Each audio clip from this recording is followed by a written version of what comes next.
రాజ్యసభ ఎన్నికలకు సంబంధించి అందరికీ తెలుసు. అంకెలను బట్టి చూస్తే పూర్తి 3 మాకే వస్తాయి ఖాళీ వైఎస్ఆర్సీపీకి.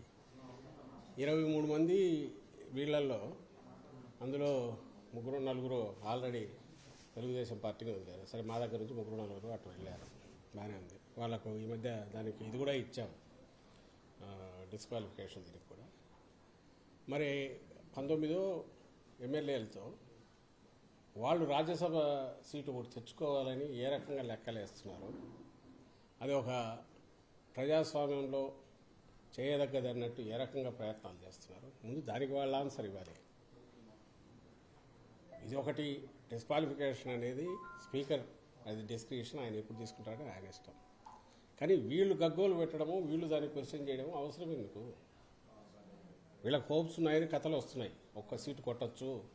ఈ మధ్య కొంతమంది ఎమ్మెల్యేలకు వైఎస్ఆర్సీపీ ఇక్కడ టికెట్లు ఇవ్వనందువల్ల వాళ్ళని ఏదో లోపరుచుకోవాలని ప్రయత్నం చేస్తుంది టీడీపీని. మరి అంత దుర్మార్గపు ఆలోచనలు, వికృతమైన ఆలోచనలు పెట్టుకుని ముందు దాన్ని ఏ రకంగా డిఫెండ్ చేసుకుంటారు? నీకు నంబర్స్ లేకుండా ఎందుకు గేమ్ ఆడాలనుకుంటున్నారు? దానికి వాళ్ళ ఎక్స్ప్లెనేషన్ ఏముందండి?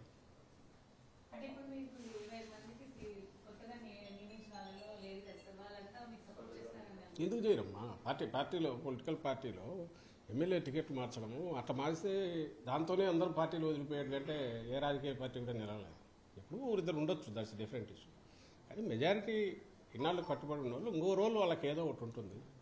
వాళ్ళకి ఏ రకంగా ఇది చెప్పాలి, వాళ్ళని కాన్ఫిడెన్స్ లేక ఎట్లా తీసుకోవాలనే ప్రయత్నాలు కంటిన్యూస్ జరుగుతుంటాయి. నా పాయింట్ ఒకటే, నువ్వు దొంగతనం చేయాలా, నువ్వు దాన్ని పొడచాలా, పోచి చేయాలా, ప్రలోభ పెట్టాలా, నువ్వు చేసే ప్రయత్నాలు కానీ నువ్వు మానుకుంటే అంటే తెలుగుదేశం పార్టీ అప్పుడు ఇవేముండదుగా, ప్రజాస్వామ్యం బాగుంటుంది. తెలుగుదేశం పార్టీకి రేపు కన్నా ఖచ్చితంగా వాళ్ళకు వచ్చేస్తే మెజారిటీలో వాళ్ళకు ఒక సీట్ తెచ్చుకోవడానికి తగిన ఉంటే పోటీ పెట్టుకోవచ్చు. ఏదో 1-2 ఉంటే ఏదో ఆశ పెట్టుకుని ఓట్లు అవుతారు కదా. అసలు ఎక్కడ దగ్గరనే లేరు కదా, వాళ్ళే లెక్కలేసుకుంటున్నారు. దానికి ఎక్స్ప్లెనేషన్ వాళ్ళు ఇవ్వాలి కదా. అదేమో ప్రజాస్వామ్యబద్ధమైంది, చాలా న్యాయమైనది, వాళ్ళకు ఆ హక్కు ఉన్నట్టు, అదేదో ప్రపంచంలో ఎక్కడ లేని ఫీట్ అయినట్టు, అలాంటిది మేము చేస్తున్నాం, విన్యాసం చేస్తున్నట్టు వాళ్ళు చూపడము. ఇక్కడ ఈ పక్కేమో ఒకరిని డిస్క్వాలిఫై చేసి అది ప్యూర్లీ స్పీకర్ డిస్క్రిప్షన్, ఆయన తీసుకునే కాల్. స్పీకర్ అది ఒక వ్యవస్థ, సపరేట్ ఆఫీస్. దానికి సంబంధించి ఇన్ని దురుద్దేశాలు ఆపాదించడం, అది ఏ రకంగా కరెక్ట్? మీరైనా అడగడమైనా ఇది అడగండి ముందు వాళ్ళు.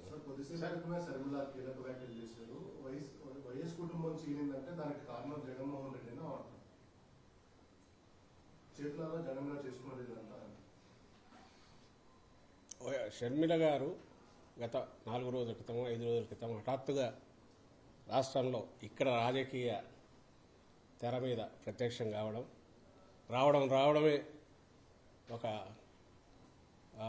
కంటిన్యూస్గా ఒక హోరు క్రియేట్ చేయాలని ప్రయత్నం చేయడము, తన తిట్టే కార్యక్రమము, ఉపన్యాసాలు, వ్యంగ్యాస్త్రాలు రకరకాలు చూస్తూనే ఉన్నారు, అందరూ చూస్తున్నారు. సరే, ఆమె మాట్లాడిన మాటలకు సంబంధించి అన్నిటికీ సమాధానాలు ఎందుకు ఇవ్వాల్సిన అవసరం లేదంటే, ఇక్కడ రాజకీయాల గురించి కానీ, ఇక్కడ జరుగుతున్న అభివృద్ధి కానీ, ఇంకొకటి కానీ, రాష్ట్ర వ్యవహారాల గురించి కానీ ఆమె ఏమి అవగాహన ఉన్నట్టయితే లేదు, కనపడట్లా. అందువల్లే మాట్లాడే మాటల్లో అసలు దేనికి ఒకదానికి ఒకటి పొంతన ఉండట్లా. నా దృష్టిలో అయితే ఏదో ఎలక్ట్రీషియన్ కాంపిటీషన్ పిల్లలు ప్రిపేర్ అయి ఉంటారు, వాళ్ళకి ఆ సబ్జెక్ట్తో సంబంధం లేదు, ఎక్కడో తీసుకుంటారు, ప్రిపేర్ అవుతారు, ముక్కున పడతారు, బట్టి పెడతారు, పోయేసి దాన్ని డెలివరీ చేస్తారు. అలాగే కనపడుతుంది. ఇకపోతే ఈ ఫ్యామిలీ దీనికి సంబంధించి ముఖ్యమంత్రి గారు నిన్న అన్న కాంటెక్స్ట్ కానీ, అంటే గతంలో అది వాస్తవం, కాంగ్రెస్ పార్టీ రాజశేఖర రెడ్డి గారి ఆశయాలను తుంగలో తొక్కి ఆయన పథకాలని పక్కకు తోసి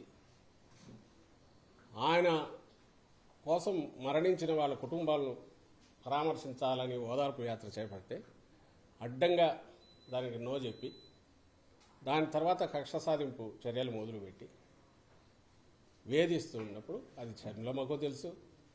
ఫైనల్గా సోనియా గాంధీ దగ్గర కలిసినప్పుడు జగన్మోహన్ రెడ్డి గారు, విజయమ్మ గారు, షర్మిలమ్మ గారు వాళ్ళు ముగ్గురే ఉన్నారు. అక్కడ ఏం జరిగింది అనేది కూడా ఆమెకు తెలుసు. సరే, అది గతం అయిపోయిన తర్వాత అంత మాత్రాన రాజకీయ పరంగా దారులు వేరు కాకూడదని ఎవరమ్మా.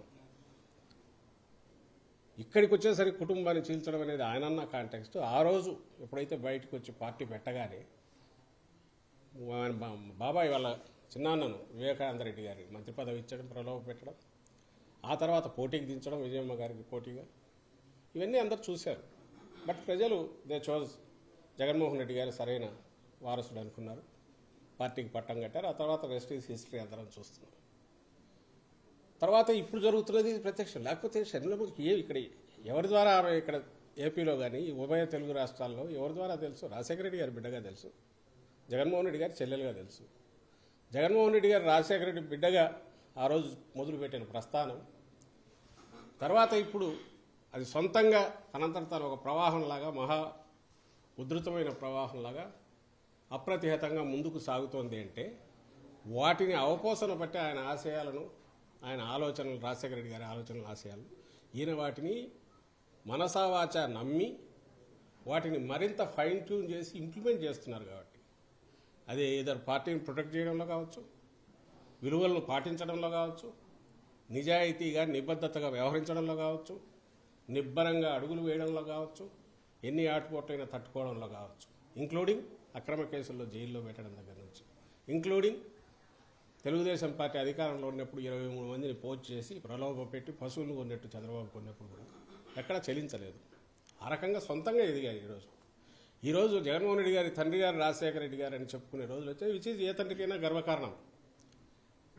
ఆ దీంతోనే ఆమె ఈరోజు షర్మిలమ్మ ఇక్కడికి వచ్చినా, లేదా ఆమెకు ఏదన్నా కొంత గిరాకీ ఉండి ఎవరన్నా కాస్త ఇచ్చేసి గుర్తించినా దానివల్ల వచ్చింది. అది కూడా కాదనట్లే. ఆఫ్టర్ ఆయనకు రాజశేఖర రెడ్డి గారి బిడ్డ, జగన్మోహన్ రెడ్డి గారి చెల్లెలుగా ఆ కుటుంబంలో ఆ ప్రథమంగా ఉండే ముగ్గురికి ఇప్పుడు తల్లి జగన్మోహన్ రెడ్డి గారు, చెల్లెలు, వాళ్ళకి ఇచ్చే గౌరవం పార్టీ కార్యకర్తలు అందరూ ఇస్తారు, అభిమానులు అందరూ ఇస్తారు, గుండెల్లో పెట్టుకుంటారు. కానీ ఈరోజు క్వశ్చన్ చేసే ముందు ఏదైతే ఆమె రైజ్ చేసిన క్వశ్చన్, కుటుంబాన్ని చీల్చుకునేది నీ చేతులారా అని అన్నప్పుడు నాకు అర్థం కాని విషయం ఒకటే ఏదంటే, ఇంత శ్రమ పడ్డాము, ఇంత కష్టపడితే నాకు అన్యాయం జరిగింది అన్నారు. ఏ అన్యాయమో చెప్పాలి, స్పష్టంగా చెప్పాలి. ఇదిగో నాకు ఈ అన్యాయం చేశారని. ఏదైనా పదవుల పంపకంలో అన్యాయం చేశారా? పదవుల పంపకంలో అన్యాయం, పదవులు ఇవ్వలేదు అని అంటే ఒక రాజకీయ పార్టీ కానీ ప్రజాస్వామ్యంలో కుటుంబం పదవులు పంచుకోవడానికి ఉందా? ఇప్పుడు పదవుల్లో భాగస్వామ్యం, అధికారంలో భాగస్వామ్యాలు ఉంటాయా? అది సబబేనా? అది చర్చకు అసలు చర్చించడానికి కూడా అర్హమైందేనా? అసలు అది ప్రజాస్వామ్యం ఎట్లా అవుతుంది, రాజకీయ పార్టీ ఎట్లా అవుతుంది? ఒకసారి మొదలు పెట్టాక రాజకీయ పార్టీ దాని స్వరూపం అది తీసుకుంటుంది. ఆ ఒక స్వరూపం తీసుకున్నాక అందులో ముందు నుంచి పునాదుల దగ్గర నుంచి ఉన్న వాళ్ళు ఉంటారు, ఎదుగుతున్న కొద్ది మధ్యలో జాయిన్ అయిన వాళ్ళు ఉంటారు. ఆ ప్రవాహం ఎంత అప్రతిహతంగా ముందుకు పోతుందో, ఎంత బలంగా కొత్త ఆలోచనలను కూడా తీసుకోగలుగుతుందో, అభివృద్ధి కాగలుగుతుందో అంతకాలం అది మనగలుగుతుంది, నిలబడుతుంది. లేకపోతే చరిత్ర కాలగర్భంలో కలిసిపోతుంది. ఉదాహరణకు ఆమె పార్టీని వైఎస్ఆర్ తెలంగాణ పార్టీ అని పెట్టారు. అక్కడ చిన్న ఏదో పెట్టారు, తిరిగారు, కష్టపడినారు అనుకుంటే మరి అక్కడ కూడా చాలామందికి ఏవో వాళ్ళు కష్టపడి ఉంటారుగా. షర్మిలమ్మ ఒకటే కాదుగా, చాలామంది కష్టపడి ఉంటారుగా. మరి వాళ్ళ భవిష్యత్తు గురించి ఏం ఆలోచించారు? వాళ్ళకు ఏం న్యాయం చేశారు? ఏ రాజకీయ పార్టీలో అది కుదురుతుందా? లేదా పదవి కోసం ఆమె ఆ రోజు తన అన్న కోసం నిలబడి ఆయన చేశారా? దానికి ఏమన్నా అది దాని గురించి స్పెసిఫిక్గా ఆమె ఏదైనా చెప్పగలిగితే దానికి ఎవరైనా ఆన్సర్ కావచ్చు. అలా కాకుండా రెండో మాట అన్నారు, అన్యాయం జరిగినా సహించాము, కానీ తర్వాత వైఎస్ఆర్ గారి ఆలోచనలు వాటిని అమలు చేయలేదు. ఫస్ట్ దానికైతే ఖచ్చితంగా ఆన్సర్ ఇవ్వాలి. ఏం అన్యాయం చేశారు, ఏం అన్యాయం జరిగింది? ఆ రోజు అందరూ కష్టపడ్డారు. జగన్మోహన్ రెడ్డి గారు ఆ రోజు అడుగులు వేశారంటే ఆయన సొంత మాటల్లోనే లక్షలాది మంది కార్యకర్తలు కదిలారు, నాయకులు కదిలారు, త్యాగాలు చేశారు, ఇంక్లూడింగ్ హిమ్సెల్ఫ్ సఫరింగ్. ఆయన సఫర్ కాకపోతే అక్రమ కేసుల్లో 16 నెలలు జైల్లో పోవాల్సిన అవసరమే ఉంది అనుకో. కాంగ్రెస్ హైకమాండ్ ఆ రోజు వాళ్ళు డిక్టేట్ చేసిన దాని ప్రకారం ఊకొట్టి ఉంటే ఆయనకు వాళ్ళ మాటల్లోనే చెప్పారు, క్యాబినెట్లోకి తీసుకునే వాళ్ళము, తర్వాత ఫ్యూచర్లో సీఎం అయ్యేవాడు. ఏం ఆస్తులు లేకనా అనుకో, లేక బతకలేకనా? ఒక ఒక ఒక ఒక పాయింట్ దగ్గర డిఫర్ అయి ఓదార్పు యాత్ర వద్దనడంలోనే రాజశేఖర రెడ్డి గారి ఆలోచనలకో ఆయన ఆశయాలకో కాంగ్రెస్ పార్టీ అంటే సోనియా గాంధీ కానీ రాహుల్ గాంధీ కానీ వాళ్ళు సమాధి కట్టాలని చూస్తున్నారు. వాటిని సజీవంగా ఉంచాలి, ఆచరణలోకి చేతనైనంత తీసుకురావాలి అనే ఉద్దేశం అది కూడా ఇమిడి ఉంది దాంట్లో. రాజశేఖర రెడ్డి గారు ప్రేమించిన ప్రతి గుండె ఆయన ఎందుకు అభిమానించిందంటే ఆయనలో ఉన్న కరుణ, మానవత్వం, ఒక మంచి పరిపాలకుడుగా ఉండడము, మేలైన పాలకుడుగా తమ బాగోగులు చూసుకుంటున్నాడని ఏదైతే ఒక భరోసా ఉందో అది నేను ఆయన బిడ్డగా ఇవ్వాలి అని జగన్మోహన్ రెడ్డి గారు అనుకున్నది కూడా ఓదార్పులో ఉంది. అలాంటి ఓదార్పు యాత్రను ఎప్పుడైతే వాళ్ళు అడ్డుకున్నారో, కంటిన్యూ చేశాక హెరాస్మెంట్ ఏ స్టేజ్కి పోయిందో మీకు తెలుసు. ఇలా కాదని సొంత బాబాయిని పక్కకు, ఆయన చిన్నాన్నను పక్కకు లాగి ప్రలోభ పెట్టి మంత్రి పదవి ఇచ్చాక బయటకు వచ్చేశారు. వచ్చి పార్టీ పెట్టాక ఇంకా హెరాస్మెంట్ ఎక్కడికి పోయింది? 16 నెలలు అక్రమ కేసుల్లో పెట్టారు. ఆ కేసులు నడుస్తూనే ఉన్నాయి. అవి అక్రమ కేసులు అనే విషయం ఆ పార్టీ నాయకులే పదే పదే వాళ్ళే చెప్పారు. ఇంక్లూడింగ్ ఇప్పుడు రాజకీయ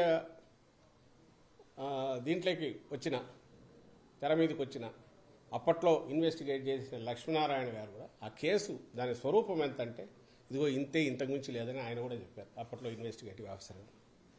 అది కూడా ఒక ఆరోపణ, దానికి సంబంధించి మాత్రమే జరిగింది. ఇవన్నీ అక్రమ కేసులు. ఇందులో కేసే లేదు. రామోజీరావు షేర్లు, ఒక షేర్ 5,30,000కు పోయినప్పుడు ఇది 360కు పోవడంలో ఏది సాక్షి షేరు, ఏ రకమైన స్కామ్ ఉంది? ఇచ్చేవాడు కొనేవాడి మధ్య అగ్రిమెంట్తో జరిగిన ఒక ఒప్పందంతో షేర్ ట్రాన్స్ఫర్ అయ్యి ఫిజికల్గా అసెట్స్ ఉండి రోజు లక్షలాది కాపీలు పత్రిక వస్తుంటే అది ఏ రకంగా అక్రమం అవుతుంది? ఇది మ్యూచువల్ అగ్రిమెంట్తో జరిగిన డీల్ అయినప్పుడు ఇందులో కేసు ఏముందని అన్ని రకాలుగా చేసిన ఇప్పటికీ నడుస్తుంది. ఆ కేసు ద్వారా కేసు ఉంది. ఎందుకు ఇంతగా ప్రొలాంగ్ చేసి చెప్తున్నానంటే అంతు చూడాలి జగన్మోహన్ రెడ్డి గారిది అని చెప్పి ఆ రోజు కాంగ్రెస్ పార్టీ చేసిన ప్రయత్నాలన్నీ నేల కొట్టిన బంతి ఎట్లయితే పైకి గుర్తుంది. జగన్మోహన్ రెడ్డి గారు అంత ఎదిగారే, పైకి ఎదిగారంటే అందులో లక్షలాది కార్యకర్తలు, వైఎస్ఆర్ గారి అభిమానులు, అలాగే నాయకులు స్వచ్ఛందంగా ఆయనతో అడుగుల్లో అడుగు వేసి నడవడం, అందులో షర్మిలమ్మ గారి పాత్ర ఉంది, విజయమ్మ గారి పాత్ర ఉంది. ఏదో ఒక లెవెల్లో అందరిది ఉంటుంది. ఉండబట్టే ఈరోజు ఇది నడుస్తుంది, ఇప్పటికీ నడుస్తుంది.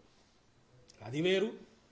రాజకీయ పార్టీగా అవతారం ఎత్తాక ఒకటి ఏదైనా వ్యవస్థ తయారయ్యాక ఆ పార్టీ అధికారంలోకి రావాలనే ప్రయత్నం చేశాక, అధికారంలోకి వచ్చి నిలబడాలన్నాక ఆర్గనైజేషన్ పరంగానో ఇంకోటో న్యాయాలు చేయడము లేదా దగ్గరికి తీసుకోవడం అనేది అవి డిఫరెంట్ రకరకాల పారామీటర్స్ మీద నడుస్తుంటాయి. అది ఏ పార్టీ అయినా. అందులో అత్యంత పారదర్శకంగా న్యాయం చేసే ప్రయత్నం చేసిన పార్టీ ఏదైనా ఉంటే అది వైఎస్ఆర్ కాంగ్రెస్ పార్టీ. అందుకే ఈరోజు ఈ కార్యకర్తలు ఆయనతో అచంచల విశ్వాసంతో ఆయనతో అడుగులు వేస్తున్నారు, నాయకులు కానీ అందరూ. పార్టీ ఇంత బ్రహ్మాండంగా ఉంది. ఇది ఒక పార్ట్. రెండవది ఆమె చెప్పినది, ఇంత జరిగినా నాకు అన్యాయం జరిగినా కనీసం రాజశేఖర రెడ్డి గారి ఆశయాలు అమల్లోకి వచ్చినాయా, ప్రజలకు మేలు జరిగిందంటే ఒక్కటంటే ఒక్కటి కూడా లేదంటున్నారు. ఇంకా అది విన్నాక ఏమనాలో అర్థం కావట్లేదు. ఎంత అంటే భయంకరమైన తెలియక కూడా ఉండొచ్చు. ఎందుకంటే స్క్రిప్ట్ ఎక్కడి నుంచో తయారై వచ్చినప్పుడు, చంద్రబాబు దగ్గర నుంచి తయారై వచ్చినప్పుడు, లేదా ఏబిఎన్ రాధాకృష్ణ దగ్గర నుంచి తయారై వచ్చినప్పుడు, అక్కడ ఏముంటే ఆమె దాన్ని బట్టి ముక్కును బట్టి చెప్తున్నప్పుడు అందులో ఆమెకు తెలియకుండా పోయిండొచ్చు, తెలియదు. ఆమె ఎంతవరకు పోతున్నారంటే ఆ రోజు రాజశేఖర రెడ్డి గారు ఫీజు రీయింబర్స్మెంట్ పెట్టారు, ఈరోజు అసలు లేదు అంటారు. ఆ రోజు ఆరోగ్యశ్రీ ఇది పెట్టారు, ఈరోజు లేదు. ఆ రోజు రైతుకు ఇది వచ్చింది, ఈరోజు లేదు. అసలు ఎక్కడ రైతులకు సంబంధించి ఈరోజు ఇచ్చినంత భరోసా, అది నేమ్ సబ్సిడీలు కానీ, ఇంకో ఇన్పుట్ సబ్సిడీ కానీ, క్రాప్ ఇన్సూరెన్స్ కానీ, క్రాప్ ఇన్సూరెన్స్ లేదంటారు. తీసుకున్న రైతులందరూ ఏమనుకుంటారు ఇప్పుడు? అంటే ఇంత అబద్ధం పచ్చిగా తెలియక ఉండొచ్చు, తెలిసాడని కూడా తెలియదు. ఎందుకంటే స్క్రిప్ట్ ఇస్తే చదివా కాబట్టి. బహుశా చంద్రబాబు నాయుడు కూడా అనాలకు సాహసం చేయడం, ఎందుకంటే తను ఇక్కడ ఉన్నాడు కాబట్టి ఇంకేదో దాంట్లో అవకతవకలనొచ్చు, లేదంటే నా చంద్రన్న కానుక లాంటి పథకాలు ఈరోజు లేవనొచ్చు, అట్లాంటివి జరగలదు. కానీ ఇంత అడ్డగోలు అబద్ధం అయితే ఆయన అన్నాడు. ఆమె అంటుంది, ఆమె తిట్లు తింటుంది లేనుకొని స్క్రిప్ట్లో రాయించాడేమో తెలియదు చంద్రబాబు నాయుడు గారు. కానీ అది అందరికీ తెలుసు, మీకు మీడియాకు తెలుసు, అందరికీ తెలుసు. ఈరోజు వాటికి మరింత పదును ఎలా పెరిగింది. ఆరోగ్యశ్రీ ఆ రోజు ఉన్న దాని దగ్గర ఈరోజు 3,000 ప్రొసీజర్స్ ఎట్లా పెంచారు, 25 లక్షల వరకు లిమిట్ ఎట్లా పెంచారు, ఎలిజిబిలిటీ 5 lakh per annum ఎట్లా చేశారు, 80%, 85-90% దాకా ప్రజలు ఎట్లా కవర్ అవుతున్నారు, కుటుంబాలు కవర్ అవుతున్నాయి. ఇవన్నీ ఇవి నిజం కదా. ఫీజు రీయింబర్స్మెంట్ అప్పట్లో 30-35 వేలు ఇస్తున్నది, ఈరోజు 100% ఇస్తున్నది. నిజం కాదా? మరి ఎట్లా అనగలిగారా? ఇక్కడ నేమ్ ఎనీథింగ్. ఎక్కడ రాజశేఖర రెడ్డి గారి ఆశయాలు ఈయన మర్చిపోయారు, వెనక వేశారు. ఆయన మరింత పదునెక్కించారు, మెరుగుపరిచారు, వాటిని వ్యవస్థీకృతం చేశారు, ఇంక్లూడింగ్ డెలివరీ సిస్టమ్ కిందికి తీసుకెళ్లారు. నేను ఇది ఎక్స్ప్లెనేషన్ లాగా ఇవ్వట్లా, ప్రజలకు చెప్తున్నాం. ఆమె అనే మాటల్లో ఆమె మిగిలిన వాళ్ళు ఎలాగో అంటున్నారు. ఈరోజు ఈ కేవలం జగన్మోహన్ రెడ్డి గారి చెల్లెలనే ఏకైక అర్హత, రాజశేఖర రెడ్డి గారి బిడ్డ జగన్మోహన్ రెడ్డి గారి చెల్లెల ఏకైక అర్హతతో సోనియా గాంధీ వాళ్ళు తెచ్చి ఈ పోస్ట్ ఇస్తే అక్కడి నుంచి ఇక్కడికి వచ్చి ఇమ్మీడియట్ మొదలు పెట్టి రోజు రోజుకు అటాక్ పెంచుతున్న దాంట్లో ఇంత అబద్ధాలు కనపడుతున్నాయి. ఇవి ప్రజలు గమనించాలి, ప్రజలకు చెప్తున్నాం. ఇంకో విషయం కూడా చెప్పదలుచుకున్నాం. షర్మిలమ్మ గారికి సంబంధించినంత వరకు 2.5 ఏళ్ళు పార్టీ అక్కడ, నాకు తెలిసి 2.5 ఏళ్ళు తెలంగాణలో పెట్టినట్టున్నారు, వైఎస్ఆర్ తెలంగాణ పార్టీ. సరే, ఆ స్టేట్కి వెళ్ళారు, పార్టీ పెట్టారు. అప్పుడు చాలామంది అడిగారు, మీ కామెంట్ ఏంది, మీది ఇది అని. ఆమె she chose her path and అక్కడ ఏదైనా చేసినా we wish her all the best అదే చెప్పాము. ఆమె ఏమైనా మంచి ఇది అయితే మా వైఎస్ఆర్ కుటుంబ సభ్యురాలుగా, జగన్మోహన్ రెడ్డి గారి చెల్లెలుగా సక్సెస్ అయితే హ్యాపీగానే ఫీల్ అవుతాము. సరే, వాట్ ఎవర్ ది రీజన్స్, అది జర్నీ అయింది, సడన్గా కట్ అయింది. ఈరోజు ఏ మీడియా అయితే ఆమెను ఎత్తుకొని భుజాన్ని ఎత్తుకొని మోస్తుందో, నేను ఈనాడు కానీ, ఈటీవీ కానీ, ఏబిఎన్ కానీ, ఇంకో TV5 కానీ, ఆంధ్రజ్యోతి, ఈనాడు పత్రికలు, ఇవన్నీ కూడా వాళ్ళు ఏ రోజు ఈమెను భుజానికి ఎత్తుకుంటున్నారు, ఏ రోజైతే జగన్మోహన్ రెడ్డి గారి మీద అస్త్రాలు ఎక్కువ పడితే ఆ రోజు మాత్రమే దాన్ని తీసుకుంటున్నారు. తెలంగాణలోనే గమనించండి, ఆమె అంత చేస్తే జగన్మోహన్ రెడ్డి గారు అన్నవి మాత్రమే హైలైట్ చేస్తారు. ఆఖరున కాంగ్రెస్ ఆమెను పొత్తు పెట్టుకోమని కానీ, నువ్వు పోటీ పెట్టొద్దని కానీ ఆమెను వచ్చి రిక్వెస్ట్ చేసింది లేదు. కనీసం second rank, third rank leaders అయినా ఆమెంతటా ఆమె స్వచ్ఛందంగా అనౌన్స్ చేసుకున్నారు. రిజల్ట్ వచ్చినాక, అమ్మా నువ్వు చేసినందువల్ల మాకేదో ఇంత మేలు జరిగిందని ఎవరైనా థ్యాంక్స్ చెప్పారా? మరి ఆ సమయంలో ఎవరైనా ఈ పత్రిక, ఈ మీడియా ఎవరైనా పాపం ఈమె ఇంత కష్టపడింది, తను ఎంతో కొంత డెంటింగ్ చేయగలిగిన దేనికి మనం కాంగ్రెస్ పార్టీకి దాన్ని ప్రభావితం ఓట్లు కొన్ని చీల్చగలిగిన దీంట్లో ఉండి త్యాగం చేసిన ఆమె నాయకురాలు కాంగ్రెస్ గుర్తించలేదు. వాళ్ళేమని రాశారా? అసలు తెలంగాణలో ఇర్రెలవెంట్ ఎందుకయింది ఈమె? ఆ రోజు అక్కడ మొదలుపెట్టిన తిట్లు అందరికీ పడినట్టున్నాయి. ఆఖరికి ఇంక్లూడింగ్ ఆ కాంగ్రెస్ కూడా తిట్టారు. లాస్ట్లో అదే కాంగ్రెస్ దీనికి ఇది అయ్యారు. ఆ తర్వాత అక్కడ పార్టీ ఇది మూసేశారు. అక్కడ నుంచి ఇక్కడ తెలంగాణలో ఈమె నిజంగా కాంగ్రెస్ కోసం ఎందుకు తిరగలే? కాంగ్రెస్ పక్షాన టీఆర్ఎస్ నిరంకుశమైన దీన్ని ఇచ్చేయాలనుకున్నప్పుడు కాంగ్రెస్ పక్షాన్ని ఎందుకు తిరగలేదు? న్యాయమైన ఇది ఉంది అన్నప్పుడు కాంగ్రెస్ని తీసుకురావాలనుకున్న దాంట్లో తన రోల్ ఎందుకు ప్లే చేయలే? ఆ రోజు వాళ్ళు ఎందుకు అడగలే? ఓపెన్గానే వద్దు, మాకు వద్దు, ఇక్కడ ఉండాల్సిన అవసరం లేదు వాళ్ళు ఎందుకు చెప్పారు? చెప్తే ఎందుకు సహించారు ఈమె?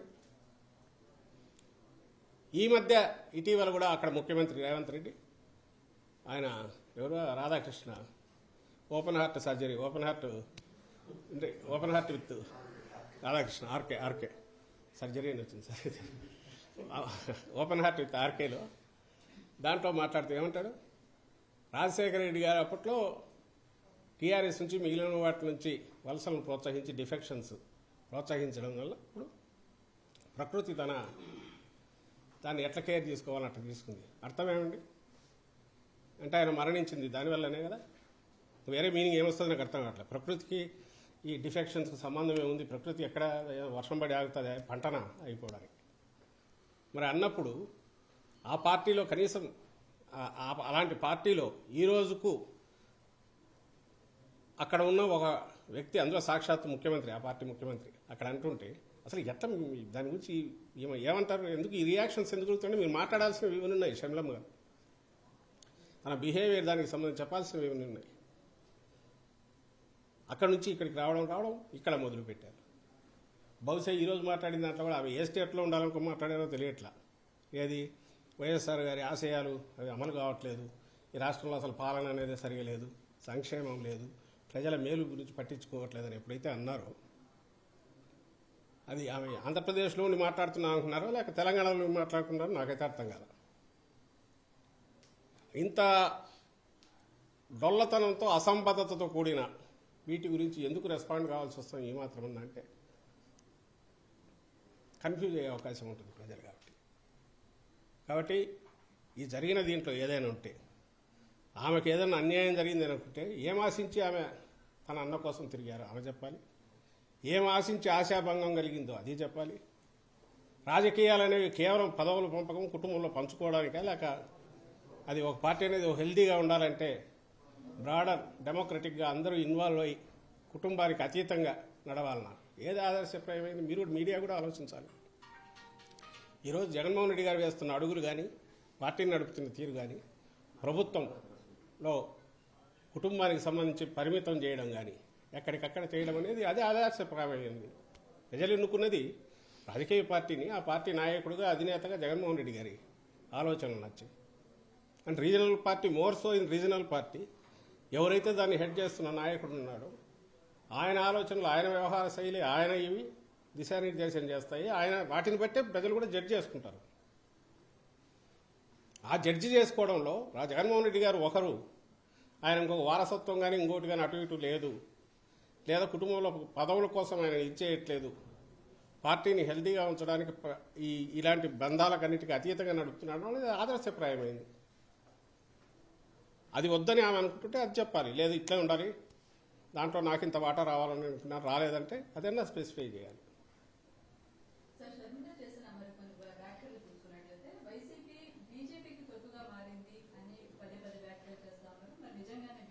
అది కూడా ఇప్పుడు వైఎస్ఆర్సీపీ ఇక్కడ భారతీయ జనతా పార్టీకి సంబంధించి ఒక స్టూజ్లాగా ఒక తొత్తులాగా మారిందని అంటే వాళ్ళకి అప్పచెప్పిందంటే ఎక్కడ ఏ దేంట్లోనో చెప్పాలిగా. ఇక్కడున్న పథకాలు బీజేపీవే, ఇక్కడున్న ఆలోచన వీటికి అమలు జరుగుతున్న బీజేపీవే. బీజేపీది ఏ రకంగా ఇదిగో ఈ స్పెసిఫిక్ దీంట్లో వాళ్లకు ఇదే అయిపోయారు. స్టీల్ ప్లాంట్కి సంబంధించినంత వరకు అది సెంట్రల్ గవర్నమెంట్కి సంబంధించింది. We can suggest, we can try to impress upon it, convince చేయడానికి చేయొచ్చు. అది ముందు నుంచి ప్రయత్నం జరుగుతుంది. ఫస్టే రాశాము.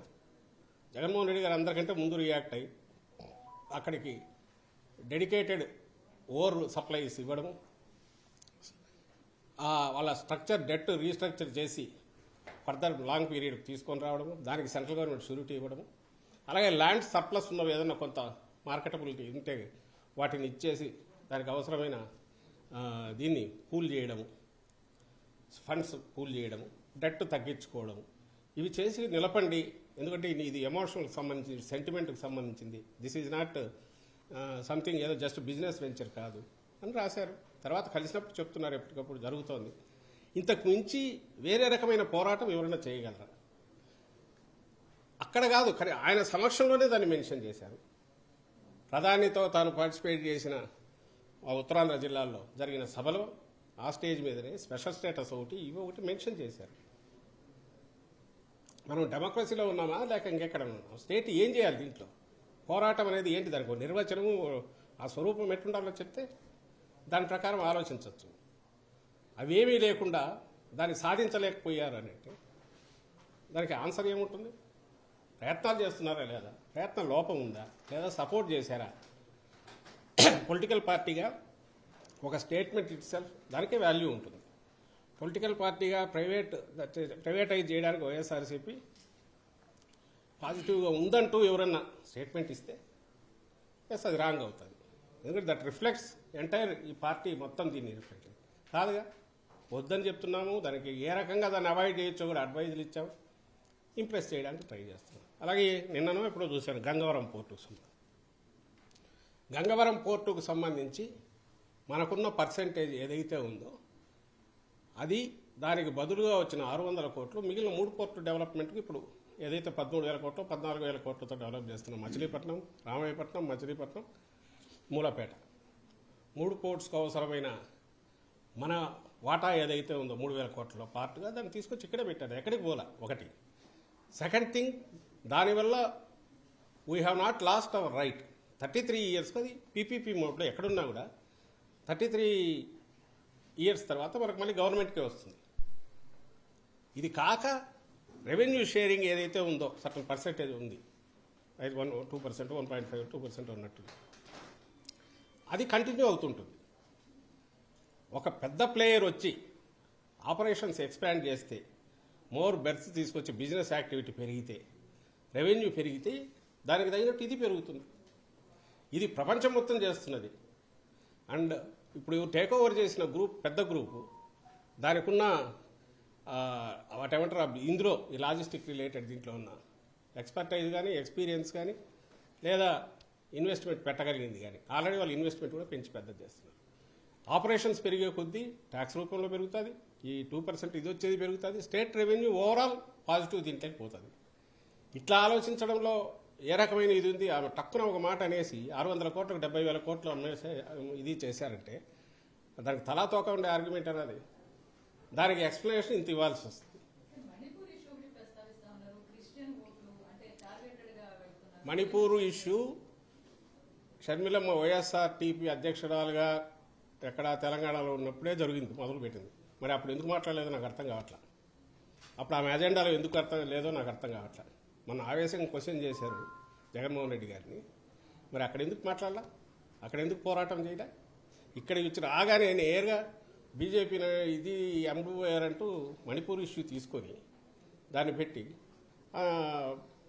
క్రిస్టియన్ వీళ్ళకి అన్యాయం జరిగింది, ఉదయం గుండెలు మండిపోతున్నాయని ఎందుకన్నారు? అజెండా క్లియర్గా కనపడట్లేదా? ఇది ఆమె అనుకున్నది కాదు. చంద్రబాబు నాయుడు గారు ఆయన లక్ష్యం 2-3 ఉన్నాయి. యాంటీ ఇన్కంబెన్సీ ఓటు ఏదైనా ఉంటే మొత్తం గొంపగుత్తుగా ఆయనకు రావాలి. అలాగే వైఎస్ఆర్సీపీకి క్లోజ్ టు ఇట్స్ హార్ట్ ఉన్న మైనారిటీస్ కానీ, క్రిస్టియన్ మైనారిటీస్ కానీ, ఎస్సీలు కానీ, ఎక్కడైనా వీలైతే ముస్లిం మైనారిటీలు, క్రిస్టియన్ మైనారిటీలు, ఎస్సీలకు కానీ డెంట్ ఏమైనా పడేటట్టు దాన్ని చూడాలి. ఆ పర్పస్ కోసం ఆమెను తీసుకొచ్చారు. అందుకే ఆమెతో అవే మాటలు మాట్లాడిస్తున్నారు, అవే పలుకులు ఆమె రిపీట్ చేస్తున్నారు. అంతకుమించి మళ్ళీ ఆయనకు కొంచెం ఎక్కువైనా ఇష్టం లేదు. ఎందుకంటే యాంటీ ఇన్కంబెన్సీ ఓటు కొంచెం వాళ్ళు తీసుకోకపోతే అది మళ్ళీ తనకు ఎక్కడ దెబ్బ కొడుతుందో అని ఆయన భయం కూడా ఉంది.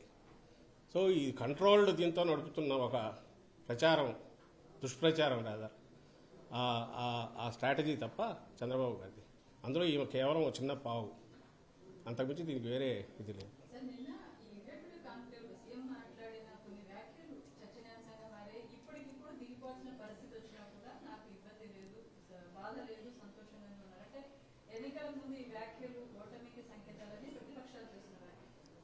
అమ్మ, జగన్మోహన్ రెడ్డి గారి విలక్షణమైన వ్యక్తిత్వం. ఆయన రాజకీయాల్లో కూడా రాజకీయ నాయకుడిగా, పార్టీ అధ్యక్షుడిగా ఏదైనా సరే ఆయన ఏది తన హక్కు అనుకోడు. చంద్రబాబు అనుకుంటాడు, ఎందుకంటే తను ఇప్పుడు బాధ్యతతో అధికారం లెక్క రాల. అందుకే చంద్రబాబు నాయుడు వస్తే ఈరోజు వస్తే 2075లో ఏం చేస్తానో చెప్తాడు. తను ఉండేది ఎంతకాలం ఉంటాడో ఫిజికల్గా అది లెక్క పక్కకు తీస్తే 50-75 పెంచుకుంటూ పోతాడు. కానీ మన దేశంలో ఉన్న దీని ప్రకారం, మన రాజ్యాంగం ప్రకారం, మన ఎన్నికల వ్యవస్థలో 5 ఏళ్లకే ప్రజలు ఇచ్చింది అధికారం. ఆ స్పృహ పూర్తిగా జగన్మోహన్ రెడ్డి గారికి ఉంది. కాబట్టే ఆ రోజైనా ఎన్నికలు 19 ఎన్నికలకు ముందైనా ఇప్పుడైనా ప్రజలే మొత్తం నిర్ణేతలు, ఓటర్ మొత్తం నిర్ణయిస్తారు. మనకున్న కాల పరిమితి 5 ఏళ్ళు. 5 ఏళ్ల తర్వాత ఫ్రెష్గా వెళ్ళాలి, మళ్ళీ బ్లెస్సింగ్స్ కోరాలి. ఆ కోరేటప్పుడు మనం ఏమేం చేశామో చెప్పుకోగలగాలి. 19కి ముందు హోప్ క్రియేట్ చేశారు, ఇప్పుడు ఆ హోప్ను రియలైజ్ చేశారు. కాబట్టి ఇవి చెప్పుకొని వెళ్తామంటూ ఆ కాంటెక్స్ట్లో క్వశ్చన్ మీరు గమనించారు. ఏమడిగాడు ఆయన? అడిగినవి రాజ్దీప్ సర్దేశాయ్ ఏమడిగాడు? వస్తుంటే ఒక పాప వచ్చి ఈ ట్యాబ్ మీరే ఇచ్చారు సార్ అని చెప్పి థ్యాంక్స్ చెప్పి సీఎం గారికి చెప్తే ఆయన బ్లెస్ చేశాడు. తర్వాత ఇక్కడికి వచ్చాక మీకు ఇది సాటిస్ఫాక్షన్ ఇస్తుందా? ఇదే గవర్నెన్స్ మీద ఎక్కువ దృష్టి పెట్టారా పాలిటిక్స్ కంటే? ఇదే ఎక్కువ మీకు సాటిస్ఫాక్షన్ ఇస్తుందంటే దానికి భావోద్వేగంతో ఆయన రియాక్ట్ అవుతూ ఆయన చెప్పిన మాట, ఐ ఫీల్ సో హ్యాపీ, ఈ 4.5 ఏళ్లలో ఇన్ని కోట్ల మంది జీవితాలను నేను సృజించగలిగినందుకు, వాళ్ళని టచ్ చేయగలిగినందుకు, పాజిటివ్ స్మైల్ తీసుకురాగలిగినందుకు నా జన్మ ధన్యమైంది అనుకుంటాను అనే 10 సెన్స్లో అంటూ, ఇఫటాలు ఒకవేళ ఇది కావాల్సి వచ్చినా నేను పూర్తి సాటిస్ఫాక్షన్తో ఉంటాను. ఎవరు అనగలరు? అది ఒక మహాస్థితి ప్రజ్ఞుడు మాత్రమే అనగలడు. ఇప్పటికి 75 ఏళ్ళకు కూడా ఎట్లా ముఖ్యమంత్రి కుర్చీ కోసం పట్టుకోవాలా, దాని కోడు పక్కన పట్టుకోనైనా పైకి ఎట్ట పాకాలా, ఎవరి భుజాల మీద ఎక్కాలనుకునే చంద్రబాబు నాయుడు గారు అనలేడు అన్నమాట.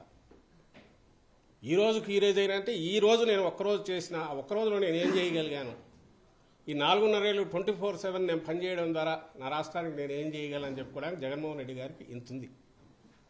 అవన్నీ చూసి ఆయన హ్యాపీగా ఫీల్ అవుతున్నారు. ఓ తృప్తి కలుగుతుంది. ఆ తృప్తిని ఎక్స్ప్రెస్ చేశారు దాంట్లో. దానికి ఓ చిల్లర ఇంటర్ప్రిటేషన్ ఇచ్చి వాళ్ళు దాన్ని ఏదో లాగాలని చూస్తే వాళ్ళు దాంతో సంతోషిస్తే ఏం చేయలేము. అలా కాకుండా ఈయన నిజంగా మీరు చెప్పండి, ఇప్పుడు కాదు నెక్స్ట్ 30 ఏళ్ళు నేనే ఉంటా, నన్ను ఎవరు దించలేరు అని అంటే అది కరెక్టా డెమోక్రసీలో? చెల్లుతుంది ఆ మాట అంటే?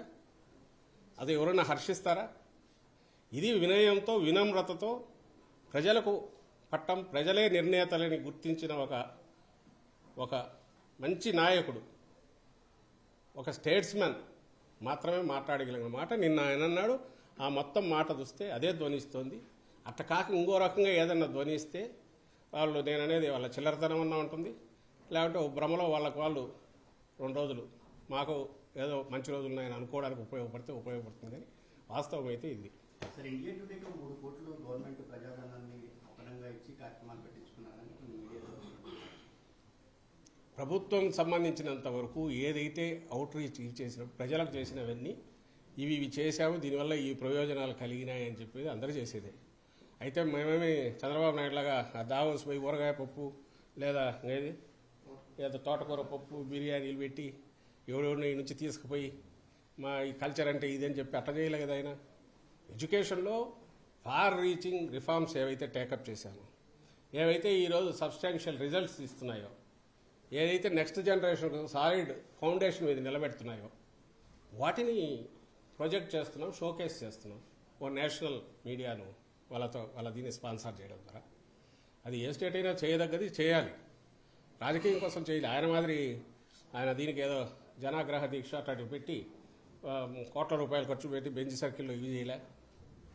అలాగే ఢిల్లీకి పోయే జనాగ్రహ ఏదో దీక్ష పేరు పెట్టాడు, ఏది నవనిర్మాణ దీక్షను ఇంకోటి ఢిల్లీకి పోయి బ్లాక్ డ్రెస్లు వేసుకొని అక్కడ కూర్చొని మోడీని తిట్టి దానికి కోర్టు పెట్టి చేయలే. దావోస్కు స్పెషల్ ఫ్లైట్ వేసుకెళ్ళి కంటిన్యూస్ పోయి నేను ప్రపంచానికి మార్గదర్శనం చేస్తాను ఆయన మేమేం చేయట్లా. జగన్మోహన్ రెడ్డి గారు చేస్తున్నది ఈ రాష్ట్రంలో ఆయన తన ఎంతవరకు ప్రజలు తనకు ఇచ్చారో మ్యాండేటు దాన్ని ఫుల్లెస్ట్ దీనికి వాడుకుంటూ అక్కడ ఏమేం చేశారో మన రాష్ట్ర ప్రజలకు తెలియాలి, బయట ప్రపంచానికి తెలియాలి అనే ఉద్దేశంతో ఇచ్చేశారు.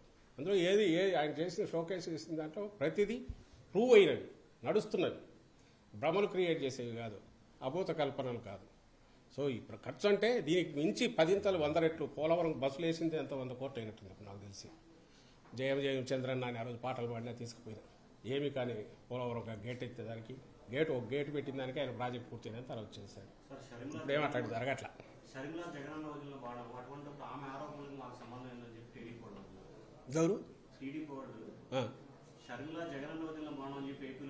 మరి ఎందుకు అంత వాళ్ళ ఆక్రోశం? చంద్రబాబు తన పంతం చూసుకోవచ్చు కదా. ఆయన ఎందుకు చెల్లెలకు అన్యాయం రోడ్డు మీద పనిచేశాడు, ఇవి చేశాడని ఎందుకు మాట్లాడుతున్నాడు ఆయన? ప్లస్ ఆయన మాటతో సహా తనేమంటున్నాడో వాళ్ళ పార్టీ ఏమంటుందో అవే ఈ నోట్లోకి ఎట్లా వచ్చాయి? వాటికి ఆయన ఆన్సర్ ఇవ్వాలిగా. ఏ ఒప్పందం కుదిరింది? ఏబిఎన్ రాధాకృష్ణ కంటిన్యూస్ ఏ రకంగా మానిటర్ చేస్తున్నాడు? వాళ్ళ పేపర్లో ఎందుకు అంత కవరేజ్ వస్తుంది? సడన్గా ఈ మాటలన్నీ ఎట్లా వచ్చాయి? వీటన్నిటికీ వాళ్ళ ఎక్స్ప్లెనేషన్ ఇవ్వాలా. మాకు సంబంధం లేదని ఒక పక్కంటూ ఇదే రాజకీయాల్లో నిర్ణయించేట్టు నిర్దేశించేట్టు వీళ్ళ కుటుంబం దానికి సంబంధించి బయట ఎందుకు మాట్లాడాలా? మరి అంత సీనియర్ నాయకుడు కదా, ఎందుకు మాట్లాడుతున్నాడు ఆయన?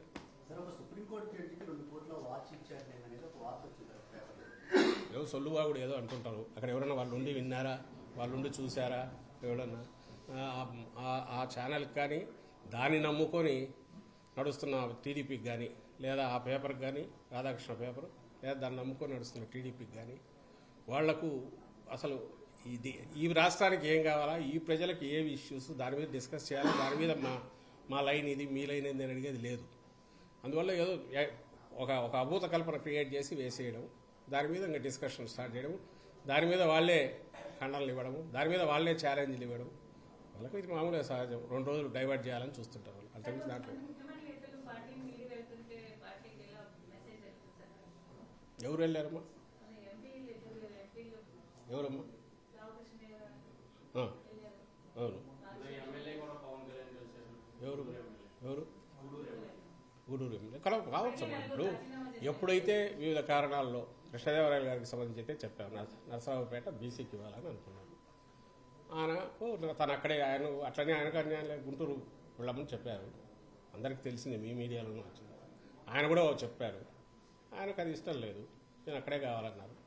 తర్వాత ఇంకా ఒకసారి ఆ నిర్ణయం తీసుకున్నాక అది వాళ్ళ వ్యక్తిగతమైన విషయం అవుతుంది. దానికి మేమెట్లా కామెంట్ చేస్తాం? అలాగే ఇంకెవరు చిన్నవి ఎక్కడన్నా వాళ్ళకు కావాల్సినవి రాలేదనో వ్యక్తిగతమైనవి ఎప్పుడు ఉంటాయి. దాన్ని ఇది చేయడానికి ట్రై చేస్తాం, నచ్చ చెప్పడానికి ట్రై చేస్తాం, కన్విన్స్ చేయడానికి ట్రై చేస్తాం, అందరినీ కలుపుకోవడానికి ట్రై చేస్తాం. కొన్ని కుదురుతాయి, కొన్ని కుదరవు. ఏ రాజకీయ పార్టీ అయినా నిన్ననే మా ముఖ్యమంత్రి గారు కూడా చెప్పినట్టున్నారు. ఎప్పుడో ఒకసారి ఇవి తప్పవు ఎలక్షన్లు వచ్చే కొద్దీ. యాజ్ ఇట్ ఈజ్ అందరినీ అదే టీంను పెట్టుకుని పోవడం అనేది కుదరదు. కొన్ని మార్పులు జరుగుతాయి, బాధ్యతలు మారుస్తారు. అవి నచ్చిన వాళ్ళు నచ్చని వాళ్ళు కొంతమంది వాళ్ళ అసంతృప్తిని ఇంకో రకంగా వ్యక్తం చేయొచ్చు, అది సహజం. అయితే మా వైపు నుంచి మేము ముందే మొదలు పెట్టినందులో వీఆర్ కాన్ఫిడెంట్. మేము ఒక క్లియర్ డస్ట్ అంతా సెటిల్ అయ్యాక 175 టీమ్ ప్లస్ 25 ఎంపీ టీంతో పర్ఫెక్ట్గా దిస్ ఈజ్ జగన్మోహన్ రెడ్డి గారు, this is YSRCP, this is his team అనేది ప్రజెంట్ చేయగలము. ప్రజలు జడ్జ్ చేసుకోవడానికి కన్ఫ్యూజన్ లేకుండా ఒక పిక్చర్, పర్ఫెక్ట్ పిక్చర్ ఇస్తున్నాము. వేరే అక్కడ పొత్తు ఎవరో ఇంకా తెలియదు. సీట్లు ఒక 70 అంటారు, నేను 30కి మించి ఈయనన్నాడు అంటారు. 70 ఐడెంటిఫై చేసినవి ఇచ్చాడు, అవన్నీ పక్కన పడేశారంటారు చంద్రబాబు నాయుడు, పవన్ కళ్యాణ్ రెడ్డి. ఇవి కాకుండా ఎవరెవరికి ఏం ప్రామిస్ చేశారో తెలియదు. ఓట్లు చీల్చడానికి కాంగ్రెస్ వాళ్ళని ఎక్కడ పెట్టి వీళ్ళు డమ్మిలు పెడతారో తెలియదు. వీళ్ళ వాళ్ళనే కొంతమంది 3 పార్టీలు ఎట్లా సర్దుతాడో తెలియదు. వాళ్ళది ఉంది ముందు. రానున్న రోజుల్లో రోజు కొట్టుకుంటుంటే మీకు న్యూస్ అక్కడ ఎక్కువ దొరుకుతుంది నాకంటే. ఎందుకుంటాయమ్మా? చెప్పాం కదా, ఫైనల్ ఎలక్షన్లకు పోయే ముందు ఇది మార్పు అంటే అది మార్పు, చెప్పలేదంటే ఉండనట్టు. ఏదైనా నేను అంటున్నది ఏంటంటే 175 మందికి పర్ఫెక్ట్ టీం సెలెక్ట్ చేసి పెట్టే ఆలోచన సంవత్సరం నుంచే జగన్మోహన్ రెడ్డి గారి మొదలైంది. అప్పటి నుంచే ఆయన కావాల్సినంత లాంగ్ ఇది ఇస్తూ ఎమ్మెల్యేలు వాళ్ళని కూడా మోర్ జనంలోకి వెళ్ళమన్నారు. వాళ్ళు వెళ్ళారు, రకరకాల అన్ని చెక్ చేసుకుంటూ వచ్చారు. అంటే మోర్ కన్స్ట్రక్టివ్ పాజిటివ్ దీంతోనే పోయారు ఆయన. ఎక్కడ లాస్ట్ మినిట్ షాక్లో నేషనల్ పార్టీస్లో ఇంతమంది అయితే కాంగ్రెస్లో ఉండేది, బీఫామ్ ఇద్దరికి ఇచ్చి పరిగెత్తుకుంటూ వచ్చేవాడు. ఎవరు ముందు వస్తే వాడికి టికెట్ అయ్యేది, ఎవరి గ్రూప్ వాళ్ళు ఇచ్చి చేసుకునేవాళ్ళు. ఆ రోజులు కాదు ఇప్పుడు. అందులో కూడా ఈవెన్ రీజనల్ పార్టీ టీడీపీ అంతా పోల్చినా కూడా ఎవరికి సడన్ సర్ప్రైజెస్ స్కోప్ లేకుండా ముందు నుంచి చేసుకుంటూ వస్తున్నారు. ఇది హెల్దియర్ ఇదని నేను అనుకుంటున్నాను.